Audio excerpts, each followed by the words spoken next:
Prior to 3000 years back, not a single Hindu or non-tribal people were the resident of this country. We, the tribal people of this country, are the earliest citizen. আমাদের যতক্ষণ মানে হরকানা বোন, আমরা ভারতের সমস্ত আদিবাসী, ভারতবর্ষের প্রাচীনতম অধিবাসী। কিন্তু সবার কানে বিষয়টা পৌঁছচ্ছে না শুধু আমাদের রাষ্ট্রের কাছে, যে রাষ্ট্র এখন ধৃতরাষ্ট্র হয়ে বসে আছেন। আমাদের তথাকথিত জনদরিদ্র পশ্চিমবঙ্গ সরকার, উনি বলেন জঙ্গলমহল নাকি হাসছে। ওরা হাসছে না দাঁত গিজড়াচ্ছে, উনি পার্থক্য করতে পারছেন না।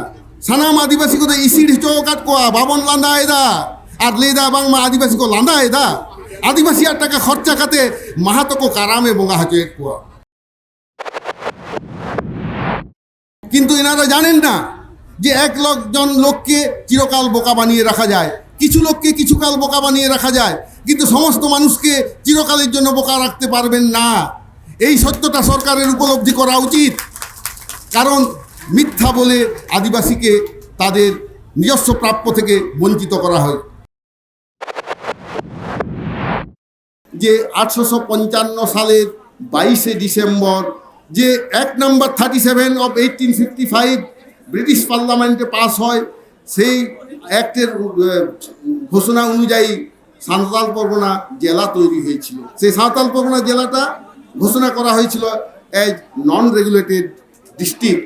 সেই সাঁওতাল পরগনা জেলাকেও বর্তমান সরকার 2000 সালে ঝাড়খণ্ড রাজ্য তৈরি হওয়ার ঠিক আগে সাঁওতাল নামটাকে সরিয়ে দেওয়া হলো। সাঁওতাল পরগনা জেলাটাকে 6 ভাগে বিভক্ত করে লোহারদাগা, গোড্ডা, জামতাড়া এরকমভাবে ছোট ছোট জেলায় ভাগ করে সাঁওতাল শব্দটাকে বাদ দিয়ে দেওয়া হলো। Welcome back to Santali Thought. কিন্তু যে সবথেকে বড় জিনিস, যেখানে আমাদের ফেক এসটি সার্টিফিকেট 3 লক্ষেরও বেশি ইস্যু হয়ে গেছে এই পশ্চিমবঙ্গে সরকারি অফিস থেকে, সরকারি আইএস অফিসার, বিশেষ অফিসার, তারা সমস্ত রকম নিয়ম নীতি লঙ্ঘন করে আদিবাসীদেরকে এসটি সার্টিফিকেট ইস্যু করেছেন। এবং এতে অগ্রণী ভূমিকায় আছেন আদিবাসী হওয়ার আন্দোলনে যারা আছেন সেই ক্ষত্রিয় কর্মী মাহাতরা। এবং আশ্চর্যজনকভাবে সাংবাদিক, খবর কাগজ, সরকার সব জায়গা থেকেই ওরা আদিবাসী হয়ইনি, তবু আদিবাসী কর্মী সমাজ বলে সম্বোধন করে জনগণকে গুলিয়ে দিতে চাইছেন। তার বিরুদ্ধে আমাদের পূর্ববর্তী বক্তারা বলেছেন, এবং ওনারা অনুপ্রবেশকারী হওয়া সত্ত্বেও আজকে আদিবাসী হতে চাইছেন। আপনারা এইটুকু মনে রাখবেন, ভারতবর্ষে আদিবাসী ছাড়া বাকি সমস্ত জাতি হচ্ছে অনুপ্রবেশকারী। Prior to 3000 years back, not a single Hindu or non-tribal people were the resident of this country. We, the tribal people of this country, are the earliest citizen. আমাদের যতক্ষণ মানে হরকানা বোন, আমরা ভারতের সমস্ত আদিবাসী, ভারতবর্ষের প্রাচীনতম অধিবাসী। এটা বিজ্ঞান পর্যন্ত গবেষণার মাধ্যমে বার করেছেন। এই তথ্য আমরা অনেক জায়গায় অনেকবার বলেছি, বিভিন্ন ভাষায় বলেছি, কিন্তু সবার কানে বিষয়টা পৌঁছচ্ছে না শুধু আমাদের রাষ্ট্রের কাছে, যে রাষ্ট্র এখন ধৃতরাষ্ট্র হয়ে বসে আছেন।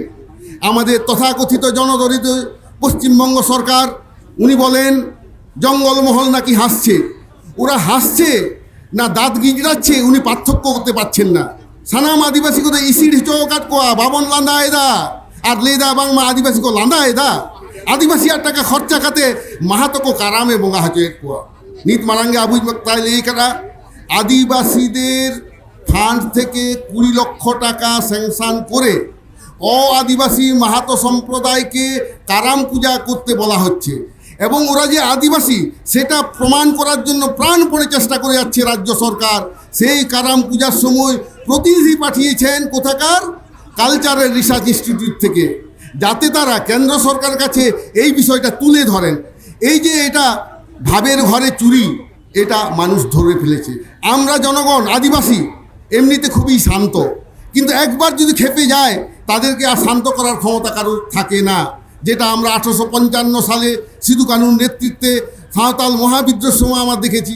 ভারতবর্ষ স্বাধীন হওয়ার পূর্বে এত বড় আন্দোলন ভারতবর্ষের বুকে হয়নি ব্রিটিশ সরকারের বিরুদ্ধে।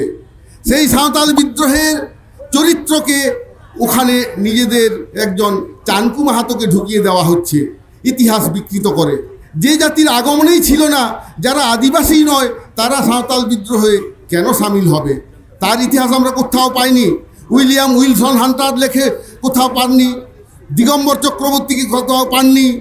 এমনকি উইলসন হান্টারের পরবর্তীকালে আবার যারা লিখেছেন, ডক্টর কালীকিঙ্কর দত্ত থেকে শুরু করে বড় বড় গবেষক, কারোর বইয়ে কিন্তু মাহাতো সম্প্রদায়ের একজনেরও নাম নেই।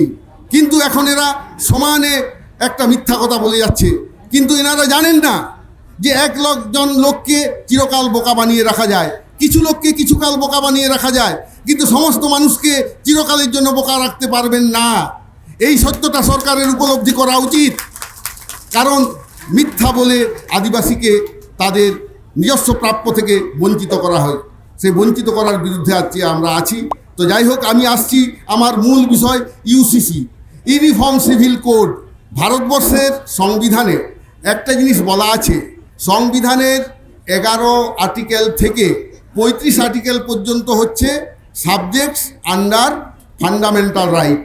আর আর্টিকেল 36 থেকে আর্টিকেল 52 অবধি যা যা আর্টিকেল আছে সেগুলো হচ্ছে directive principle of state policy. এবং আর্টিকেল 37-এ পরিষ্কার বলা আছে যে ডাইরেক্টিভ প্রিন্সিপাল অফ স্টেট পলিসিতে যে যে ধারাগুলো আছে সেগুলো কোনোভাবেই ফান্ডামেন্টাল রাইটের আর্টিকেলগুলোকে ওভাররুল করতে পারে না, তার উপরে চাপিয়ে দেওয়া যায় না। সেই জন্য সরকার চালাকি করে ইউনিফর্ম সিভিল কোডকে একটা আইনি মর্যাদা দেওয়ার জন্যে উনি জনগণের কাছে হাওয়ায় ছেড়ে দিলেন। বিগত 14 জুন ভারত সরকার একটা সার্কুলার জারি করলেন সারা দেশ থেকে জনগণের মতামত সংগ্রহ করার জন্য। ওনারা বললেন কি, 1 মাসের মধ্যে অর্থাৎ 14 জুলাইয়ের মধ্যে মতামত জানাতে বলেছেন। এবং মতামত এত বিপুল সংখ্যায় সরকারের কাছে গেছে, সবকটাই কিন্তু ইউসিসির বিরুদ্ধে। এবং সেই ডেটটাকে সরকার বাধ্য হয়ে 28 জুলাই পর্যন্ত এক্সটেন্ড করতে হয়। এখানে আপনাদের জানিয়ে রাখি, 5 বছর আগে 2018 সালে 21st ল কমিশন তাকে দায়িত্ব দেওয়া হয়েছিল ইউসিসি আনার জন্য। তখন উনি যে নেতৃত্বে ছিলেন একজন প্রাক্তন বিচারপতি, উনি পরিষ্কার লিখে দিয়েছিলেন ভারতবর্ষের সংবিধানের যা কাঠামো আছে, গঠনগত কাঠামো অনুযায়ী ভারতবর্ষে কোনোভাবে ইউসিসির মতো কোনো বিল বা আইন জারি করা যায় না। নানা জাতি, নানা ভাষা, নানা সামাজিক লোকগুলো যারা আছেন, সেখানে বহু ভাষী দেশে, বহু বর্ণের দেশে, বহু ধর্মের দেশে কখনোই একটা আইন জারি করা যায় না, অন্তত ব্যক্তিগত আইনগুলো। আমরা ভালো করেই জানি ক্রিমিনাল ল, কমার্শিয়াল ল এমনিতেই ইউনিফর্ম, সমস্ত জাতির মানুষের ক্ষেত্রে একই অপরাধে একইভাবে ব্যবহার হয়, ট্যাক্সও একইভাবে নেওয়া হয়। কিন্তু personal law which comes under personal law, সেটা হিন্দু ম্যারেজ অ্যাক্ট, খ্রিস্টান marriage act, Muslim marriage act, tribal marriage act, এরকম আলাদা আলাদাভাবে আছে। তো সেগুলোকে সরকার এক করার চেষ্টা করছেন। কারণটা কি? কারণ সরকার এখন দেশ বিক্রি করার একটা শপথ নিয়েছেন। ভারতবর্ষের সমস্ত জমির মালিক কিন্তু একসময় আদিবাসীরাই ছিল। জমির ওপরে অধিকার প্রতিষ্ঠা করার জন্যই প্রথম 1770 থেকে 84 সাল পর্যন্ত আন্দোলন সংগঠিত করেছিলেন বাবা তিলকা মুর্মু। ব্রিটিশ শাসন শুরু হয়েছে 1765 সাল থেকে। তো 5 বছরের মধ্যেই আদিবাসীরাই প্রথম ব্রিটিশ সরকারের জনবিরোধী নীতির বিরোধিতা করেছিলেন। সেইটার ধারা মেনেই 1855 সালে সিধু কানুরা লড়াই করেন। ততদিনে যেটাকে বলা হচ্ছে জমিনদারি নীতি, চিরস্থায়ী বন্দোবস্ত সরকার চালু করেছেন। সেই চিরস্থায়ী বন্দোবস্ত চালু করার ফলে আদিবাসীদের যে জমির ওপরে অধিকার, সেটা আস্তে আস্তে শিথিল হতে থাকে। কারণ সরকার চেয়েছিল জমি থেকে অত্যধিক রেভিনিউ কালেকশন করার জন্য। সেই জন্য এক একটা অঞ্চলে এক একজন রাজাকে জমিদার বানিয়ে জমির ওপরে তাদের অধিকার দিলেন এবং নির্বিচারে অত্যন্ত উচ্চ হারে খাজনা সংগ্রহ করার চেষ্টা করেন। এবং তাতে দেখা গেল আদিবাসীরা সামান্য ধার নিলে সেটা আর বংশ পরম্পরায় শোধ করতে পারছেন না। ফলে তারা নিজ ভূমে পরবাসী হতে শুরু করলেন, তারা কৃতদাসে পরিণত হলেন। তারই বিস্ফোরণ ঘটেছিল 1855 সালের 30শে জুন। সেই 30শে জুন সিদ্ধান্ত হয় যে জমিদারদের অত্যাচার, ব্যবসায়ীদের অত্যাচার এর বিরুদ্ধে কেন্দ্রীয় সরকার তখন ছিল ব্রিটিশ। তখন রাজধানী ছিল আমাদের এই কলকাতা, যে রাজভবন আপনারা দেখছেন ওখানে বড়লাট বসতেন। এখন যেটা সিধু কানু ডাহার করা হয়েছে 1983 সালে, সেই সিধু কানু ডাহারে সিধু কানুরা আসতে চেয়েছিলেন। কারণটা কি? জমির ওপরে অধিকার রাখতে হবে, যথেচ্ছ হারে খাজনা আমরা দেব না। যে জমি আমাদের পূর্বপুরুষরা কেটে পরিষ্কার করে চাষযোগ্য করে তুলেছে, সেই জমির ওপরে খাজনা বিদেশি সরকারকে আমরা দেব না। এই ছিল ওদের লড়াইয়ের মূল মন্ত্র। তো সেই আন্দোলন কলকাতা পর্যন্ত আসতে দেওয়া হয়নি। তখনকার যে ধান্দাবাজ, যে জমিদার মহাজন, ওরা সরকারের কাছে ভুল এবং মিথ্যা তথ্য দিয়েছিল যে সাঁওতাল জাতিরা, আদিবাসীরা সরকারকে আক্রমণ করতে যাচ্ছে।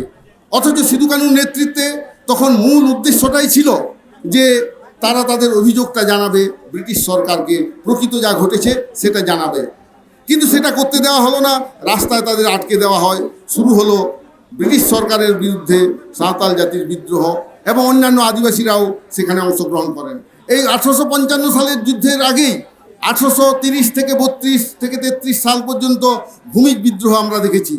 যে ইতিহাস পাওয়া যায় তাতে দেখা যাচ্ছে আদিবাসীরাই প্রথম কিন্তু ব্রিটিশ সরকারের বিরুদ্ধে আন্দোলনটা সংগঠিত করেছিলেন।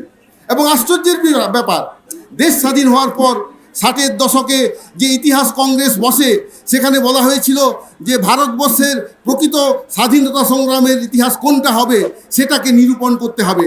তখন ভারতবর্ষের তৈরি করা ইতিহাস কংগ্রেসকে সরকার থেকে বলে দেওয়া হয়েছিল 1857 সালের সিপাহী বিদ্রোহকেই যেন স্বাধীনতা সংগ্রামের প্রথম সংগ্রাম হিসেবে দেখানো হয়। এবং এটা যে একটা মিথ্যাচার, কেননা 1857 সালের সিপাহী বিদ্রোহে নির্দিষ্ট কোনো আন্দোলনের ইস্যু ছিল না। প্রথম ইস্যুটা কী ছিল? ব্রিটিশ সরকারের সৈন্যবাহিনীতে যে ভারতীয়রা চাকরি করতেন তাদেরকে কম মাইনে দেওয়া হতো ব্রিটিশ জাতির কর্মচারীদের থেকে। তার বিরুদ্ধে মঙ্গল পাণ্ডেরা আন্দোলন করেন, ভগৎ সিংরা আন্দোলন করেন। পরে এটাকে স্বাধীনতা আন্দোলনের ছাপ দেওয়ার জন্য একটা গল্প তৈরি করা হয়। গল্পটা কি? যে তখনকার যে এনফিল্ড রাইফেল, সেখানে যে বুলেটটা ব্যবহার করতে হয় সেটা নাকি শূকর এবং গরুর চর্বি দিয়ে তৈরি, এবং সেটা দাঁত দিয়ে কেটে তারপরে লোড করতে হয়। এইটা করার জন্যে মুসলিম এবং হিন্দুদের ধর্ম ধ্বংস হচ্ছে বলে আন্দোলন করা হয়, এবং তার জন্যই নাকি স্বাধীনতা আন্দোলন হয়েছিল। এবং এটাই ছোট থেকে ইতিহাসে পড়িয়ে আসা হয়েছে, যার কোনো ভিত্তি নেই। কিন্তু সিধু কানু যেটা লড়াই করেছিলেন, they fought for retaining their right on the land. যে জমি তাদের পূর্বপুরুষরা হাসিল করেছিলেন, সেই জমি রক্ষা করার জন্য আন্দোলনটা করেছিলেন। সুতরাং দেখা যাচ্ছে এক্ষেত্রে তখনকার ইতিহাসবিদরা, যেহেতু তারা সবাই জেনারেল কাস্ট ছিলেন, তারা কিন্তু মিথ্যাচার করেছে। তৎসত্ত্বেও বলবো, ব্রিটিশ সরকারের কিছু নিরপেক্ষ ইতিহাসবিদরা লিখে গেছিলেন যে 1855 সালের 22শে ডিসেম্বর যে অ্যাক্ট নাম্বার 37 অফ 1855 ব্রিটিশ পার্লামেন্টে পাস হয়, সেই অ্যাক্টের ঘোষণা অনুযায়ী সাঁওতাল পরগনা জেলা তৈরি হয়েছিল। সেই সাঁওতাল পরগনা জেলাটা ঘোষণা করা হয়েছিল অ্যাজ নন রেগুলেটেড ডিস্ট্রিক্ট। সেই সাঁওতাল পরগনা জেলাকেও বর্তমান সরকার 2000 সালে ঝাড়খণ্ড রাজ্য তৈরি হওয়ার ঠিক আগে সাঁওতাল নামটাকে সরিয়ে দেওয়া হলো। সাঁওতাল পরগনা জেলাটাকে 6 ভাগে বিভক্ত করে লোহারদাগা, গোড্ডা, জামতাড়া এরকমভাবে ছোট ছোট জেলায় ভাগ করে সাঁওতাল শব্দটাকে বাদ দিয়ে দেওয়া হলো। এর বিরুদ্ধে সাঁওতাল সমাজ, সাঁওতাল পরগনার ওরা আর উঠে দাঁড়াননি, ঘুরে দাঁড়াননি, আন্দোলন করেননি। এটা খুবই রহস্যজনক ব্যাপার। একইভাবে আমি বলবো, সেই 1855 সালের 22শে ডিসেম্বর যে একটা পাস হয়েছিল ব্রিটিশ পার্লামেন্টে, তার পুনরাবৃত্তি ঘটেছিল স্বাধীন ভারতবর্ষে 22 ডিসেম্বর 2003 সালে। সাঁওতালি ভাষার সাংবিধানিক স্বীকৃতি আমরা পশ্চিমবঙ্গের আদিবাসী জনগণ আদায় করেছিলাম। সেই জন্য আমরা এই মঞ্চ থেকে বলছি, প্রত্যেকটি আদিবাসী তার মাতৃভাষায় শিক্ষা লাভের জন্য আপনারা লড়াই করুন। ভূমিজ ভাষা কুরুক ভাষা, মুন্ডারি ভাষাও যাতে শিক্ষার মাধ্যম হিসেবে আমরা চালু করতে পারি, তার জন্য আন্দোলন করতে হবে। নিজ নিজ ধর্মকে বাঁচিয়ে রাখতে হবে, কারণ জাতিসত্তা রক্ষার আন্দোলনে আমরা যদি না এগিয়ে আসতে পারি, আমরা যদি নিজের জাতিসত্তা রক্ষার প্রধান ও প্রথম সত্য হচ্ছে নিজের ধর্ম পরিচয়, নিজের ভাষাগত পরিচয়, নিজের সাংস্কৃতিক পরিচয়, এই তিনটি পরিচয়কে তুলে ধরতে হবে। অন্যথায় আমরা সরকারের কাছে যখন আলোচনায় বসবো, আমরা আমাদের আলাদা স্বাধীন সত্তা তুলে ধরতে পারবো না। তাহলে নিজেদের স্বাধীন সত্তা তুলে ধরার স্বার্থে প্রত্যেক আদিবাসীকে বলবো, আপনারা নিজেদের মাতৃভাষায় আপনারা স্কুল শুরু করে দিন, সরকারের দিকে তাকাবেন না। We have lost already 76 years after independence. Then when we will wake up? Government is just cheating us. They are cheating us only because they want to displace the tribal community from their ancestral land. দেশটাকে বিক্রি